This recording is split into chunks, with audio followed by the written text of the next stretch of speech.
ආයුබෝවන් බංච් ලයිෆ් මගේ channel එකට ඔයාලව ආදරයෙන් පිළිගන්නවා. අද මම හිතුවා ඔයාලත් එක්ක ටිකක් කතා කරන්න ඕන කියලා.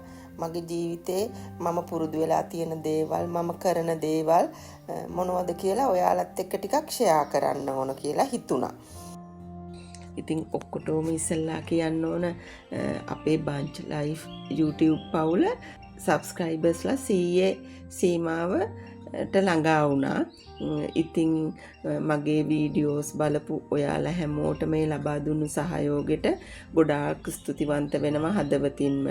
මම මාස 2යි දවස් 10ක් වගේ කාල සීමාවකදී තමයි මට මේ සබ්ස්ක්‍රයිබර්ස්ලා 100ක් ලැබුණේ. ඒ හැමෝටම හදවතින්ම ස්තුතියි කියලා මුලින්ම කියන්න ඕන. ඉතින් අපි කතා කරන ගමන්ම මේ කොළ පාට ගහ කොළවල ලස්සනත් බලාගෙනම කතා කරන්න පටන් ගමු. මම මුලින්ම කියන්නම් පිළිවෙල ගැන. අපි පුංචි කාලේ ඉඳලම මේ පිළිවෙල කියන එකට පුරුදු වෙන්න ඕන.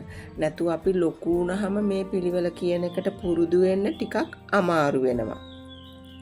අපි ඉතින් දැන් වැඩිහිටියෝ විදිහට අපි මේ දේවල් පොඩි දරුවන්ට පුරුදු කරන්න ඕන. අපි කරන දේ දිහා බලලානේ පොඩි දරුවොත් හැදෙන්නේ. උදේම අපි නැගිටිනකොට ඇඳේ බෙඩ් ෂීට් එක රැලි නැතුව නීට් එකට ලස්සනට මෙට්ටට යට කරලා කොට්ට දෙකේ උර දෙක හොඳ ලස්සනට හදලා පිළිවෙලට ඇඳලා ඈස්ති කරලා එන්න.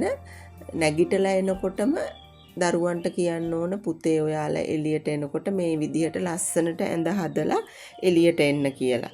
ඒක දවසක් දෙකක් කරනකොට පොඩි දරුවෝ ඊළඟට ඒක ආසාවෙන් උදේට නැගිටලා එනකොට මේක කරලා එන්න පුරුදු වෙයි.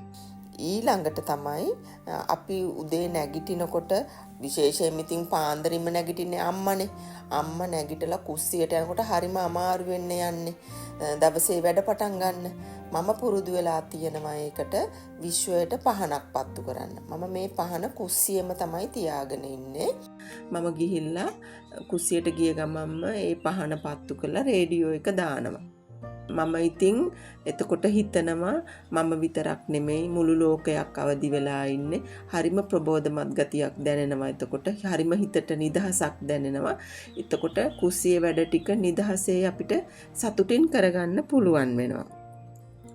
ඒ වගේම තමයි අපි තේ හදලා ඉවර වුණාම අපේ තේ ගොටු, තේ හැඳි, තේ කොළ දාලා තියෙන භාජන ඒ වෙලාවෙම තේ හදලා ඉවර වුණු ගමන්ම අස් කරන්න පුරුදු වෙලා ඉන්න ඕන. මොකද නැත්නම් ටික වෙලාවක් යනකොට කෝඳුරුව මැස්සෝ වගේ සත්තු තේ හදපු තැනට එනවා.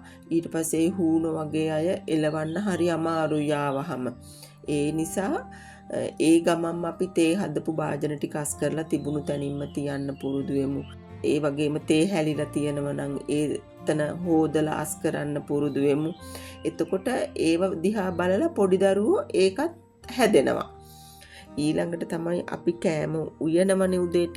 ඒ කෑම උයන හැඳි සමහර ගෙවල් වල මම දැකලා තියෙනවා හැන්දේ හෙම් පිටින්ම ඉඳුල් පිටින්ම හැඳි තියලා තියෙනවා. ඒ පුරුද්ද අපි නැති කරගමු. මොකද ඉඳුල් පිටින්ම හැඳි තියෙනකොට එක පැත්තකින් පොඩි දරුවෝ ඉන්න ගෙවල් වල පොඩි දරුවෝ දන්නේ නැහැනේ මේ හැඳි වලට හූනෝ ඇවිල්ලාද මැස්සෝ ඇවිල්ලාද කියලා. ඒවා එහෙම් පිටින්ම කරි තියෙන භාජනයට දාලා ඒගොල්ලෝ බෙදා ගන්නවා දන්නේ නැති නිසා. ඊට පස්සේ ඒගොල්ලෝ ඉක්මනින් ලෙඩ වෙන්න බලනවා. ඒ වගේ දේවල් වලින් අපි දරුවන්ට ආදර්ශමත් විදිහට වැඩ කරන්න පුරුදු වෙමු.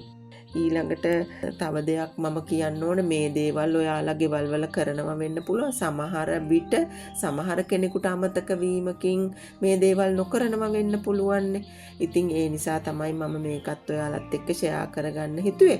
ඔයාලත් මේ දේවල් කරලා එක දෙයක් හරි නොකර හිටියානම් ඒ දේ මගේ මේ වීඩියෝ එක බලලා කරයි කියලා මම හිතනවා. ඉතින් මම ආයෙමත් අලුත් වීඩියෝ එකක් අරගෙන එන්නම්.